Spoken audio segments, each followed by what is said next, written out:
Assalamualaikum warahmatullahi wabarakatuh. Perkenalkan, kami dari kelompok 8 yang beranggotakan saya yaitu Soobeni Rajalnis dan teman saya yaitu Kaila Nazira Inayah. Di sini kami ingin menyampaikan hasil analisis kami terkait implementasi manajemen penjualan dan pemasaran pada PT SBI. Adapun agenda presentasi kami kali ini dimulai dari pendahuluan, kemudian kerangka teori, dilanjutkan dengan metodologi, kemudian analisis perusahaan, dan terakhir adapun kesimpulan dari hasil penelitian kami. Adapun latar belakang dari penelitian ini yaitu yang pertama untuk memahami implementasi strategi penjualan SBI di lapangan, kemudian untuk mengetahui bagaimana peran dan kinerja tim penjualan SBI dijalankan, dan yang terakhir untuk memahami efektivitas sistem penjualan SBI dalam menjawab kebutuhan pasar. Selanjutnya saya akan menjelaskan kerangka teori yang kami pakai untuk penelitian kali ini. Untuk penelitian kali ini kami memakai kerangka teori 6 pilar penjualan. Adapun 6 pilar penjualan tersebut yaitu yang pertama sales perspective, untuk memahami bagaimana fungsi penjualan ditempatkan dalam strategi perusahaan, serta bagaimana peran tenaga penjual berkembang mengikuti orientasi pemasaran modern. Dan yang kedua yaitu sales environment, untuk mengidentifikasi faktor-faktor internal dan eksternal seperti perilaku konsumen, distribusi, ekonomi, teknologi, serta aspek hukum yang memengaruhi aktivitas penjualan. Selanjutnya ada pun sales teknik, untuk mengetahui metode dan keterampilan yang digunakan tenaga penjual dalam menjalankan proses penjualan mulai dari prospeksi hingga tindak lanjut setelah transaksi. Kemudian selanjutnya ada pun sales management, untuk menilai bagaimana perusahaan mengelola tim penjualan melalui perencanaan, rekrutmen, pelatihan, motivasi, struktur organisasi, dan sistem kompensasi. Dan selanjutnya ada pun sales control, untuk melihat bagaimana pengendalian penjualan dilakukan melalui forecasting, penetapan target, pemantauan kinerja, serta evaluasi baik kuantitatif maupun kualitatif.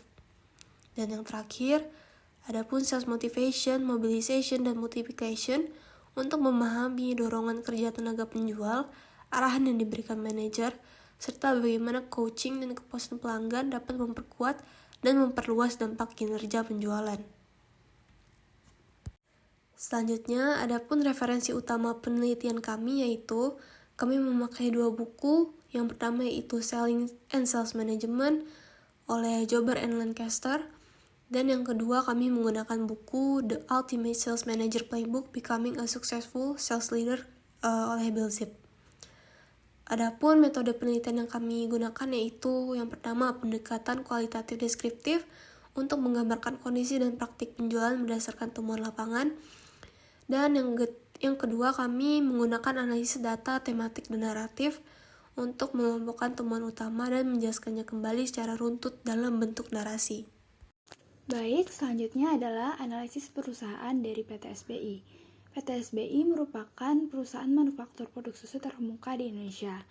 Karena jaringan distribusinya sudah sangat luas, sehingga PT SBI menerapkan strategi segmentasi distribusi berdasarkan 3 macam, yaitu segmentasi berdasarkan geografis, berdasarkan produk, dan berdasarkan channel.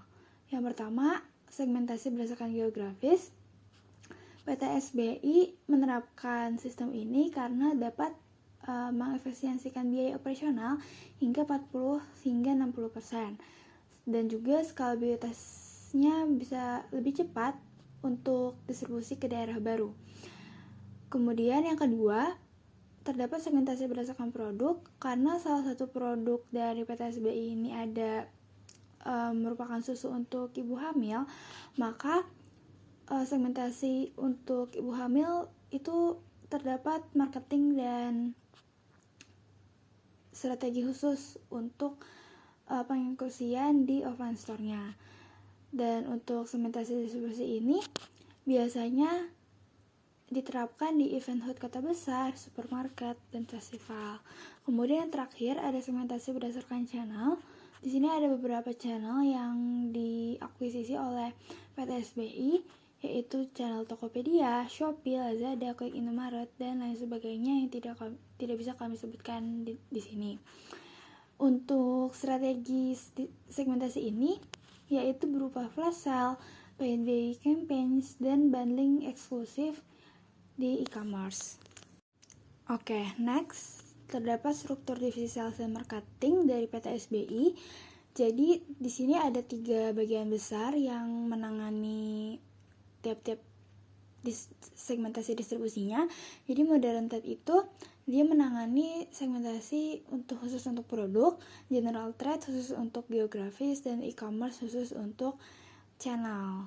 Dan untuk di general trade sendiri, struktur divisi salesnya lumayan berjenjang, dimulai dari general manager, terus juga ada regional sales manager yang menghandle satu region dari segmentasi distribusi di salah satu region di Indonesia.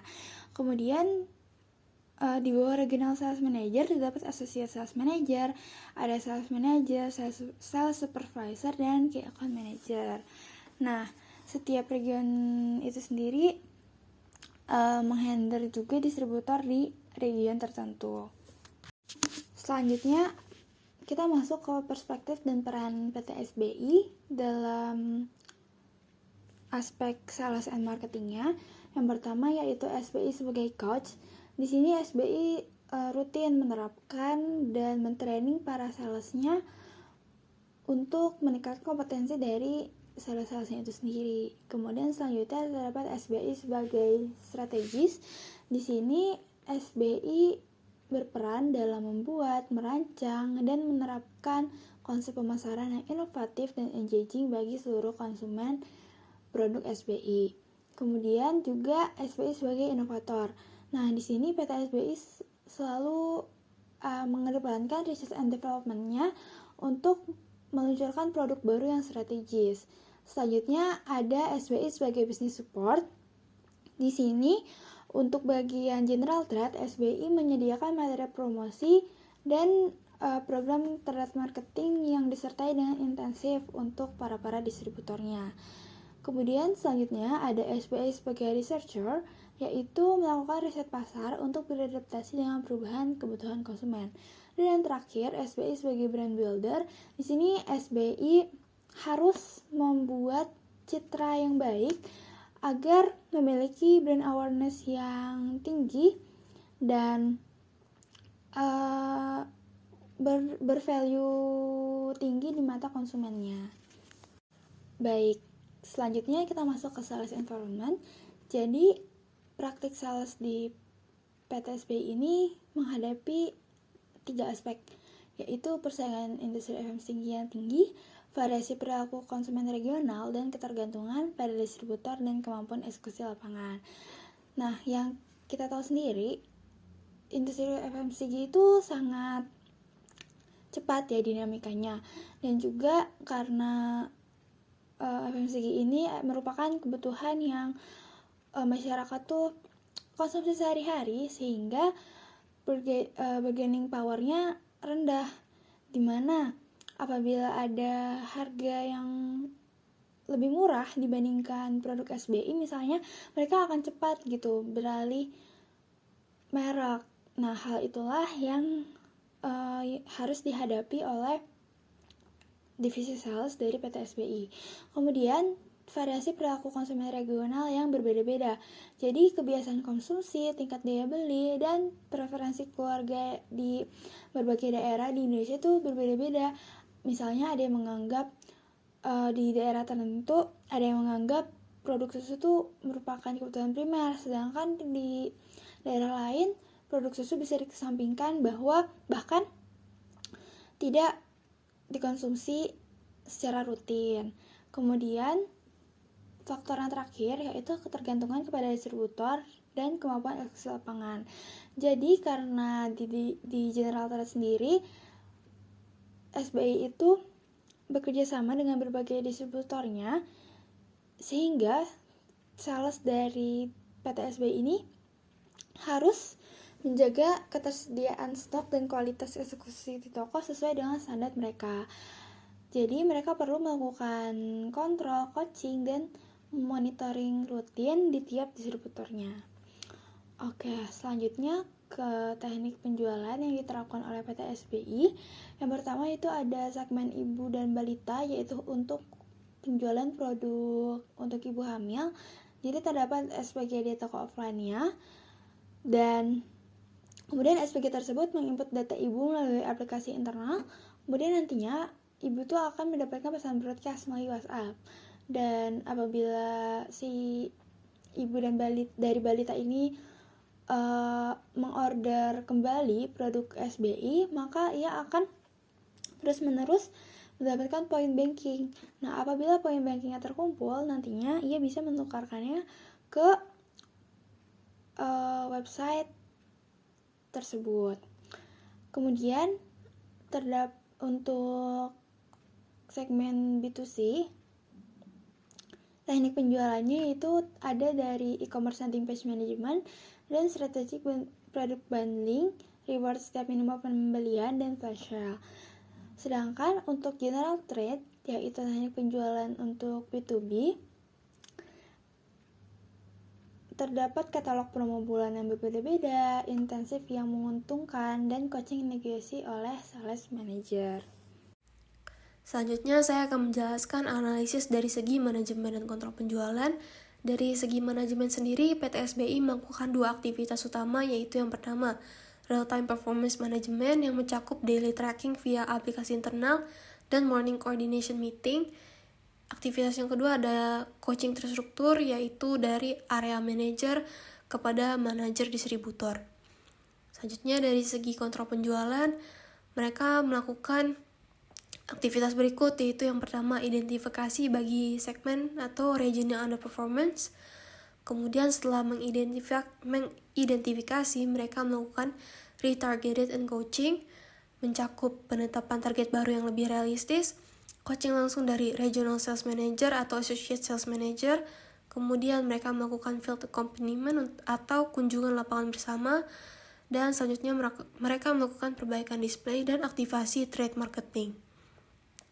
Selanjutnya, setelah mereka melakukan retargeted and coaching, mereka melakukan evaluasi bulanan efektivitas kampanye untuk menentukan apakah kampanye dilanjutkan, diubah, atau dihentikan. Setelah melakukan evaluasi, mereka akan melakukan sistem peringatan bertahap kepada sales area, terdiri dari SP1, SP2, dan SP3. Apabila pada SP3 salesman masih underperformance, maka salesman akan diberhentikan. Selanjutnya, adapun dari segi motivasi, mobilisasi, dan multiplikasi penjualan, di sini analisis kami dibagi menjadi 3, yaitu yang pertama terkait motivasi, mencakup adanya sistem reward untuk setiap prinsipal saat tercapainya target yang diberikan setiap bulannya. Kemudian, mengeluarkan majalah internal bulanan tentang milestone SBI, serta pencapaian sales. Dan yang terakhir yaitu kuis bulanan berhadiah untuk meningkatkan product knowledge. Dari segi mobilisasi, ada coaching area manager dan konsultasi. Kemudian ada pun evaluasi real time saat distributor visit. Dan yang terakhir dari segi multiplikasi yaitu adanya program tabung poin untuk konsumen anak dan ibu hamil, dan strategi reward untuk produk bundle di channel e-commerce. Terakhir, ada pun kesimpulan yang kami dapatkan dari penelitian kami kali ini terkait implementasi sales and marketing management di SBI. Kesimpulan kami yang pertama yaitu SBI telah menerapkan 6 elemen manajemen penjualan secara cukup lengkap, mulai dari perspektif, lingkungan, teknik, struktur, kontrol, hingga motivasi. Kemudian ketergantungan pada distributor menuntut SBI untuk memiliki sistem coaching dan kontrol yang lebih intensif di area yang masih underperforming. Selanjutnya, penerapan teknologi mencakup tracking app, data loyalty, and retargeting, membantu meningkatkan efektivitas eksekusi lapangan. Selanjutnya, variasi konsumen regional membuat strategi harus bersifat lokal atau localized strategi. Kemudian yang terakhir yaitu kombinasi sistem, SDM, dan digitalisasi menjadi faktor utama keberhasilan manajemen penjualan di SBI. Adapun rekomendasi yang kami berikan, yang pertama, meningkatkan Yang pertama, kami menyarankan PT SBI untuk meningkatkan kolaborasi dengan komunitas lokal, misal posyandu, sekolah, ataupun pasar tradisional. Yang kedua, kami menyarankan PT SBI untuk mengembangkan program loyalty khusus modern trade and e-commerce. Dan yang terakhir, kami menyarankan PT SBI untuk mengoptimalkan media digital untuk meningkatkan awareness terhadap brand. Temuan penelitian ini didasarkan pada data deskriptif yang terbatas sehingga diperlukan penelitian lanjutan untuk mengukur efektivitas jangka panjang sistem manajemen penjualan SBI. Cukup sekian yang dapat kami sampaikan. Mohon maaf apabila ada kekurangan ataupun kesalahan dalam penulisan pada penelitian kami kali ini. Cukup sekian dan terima kasih.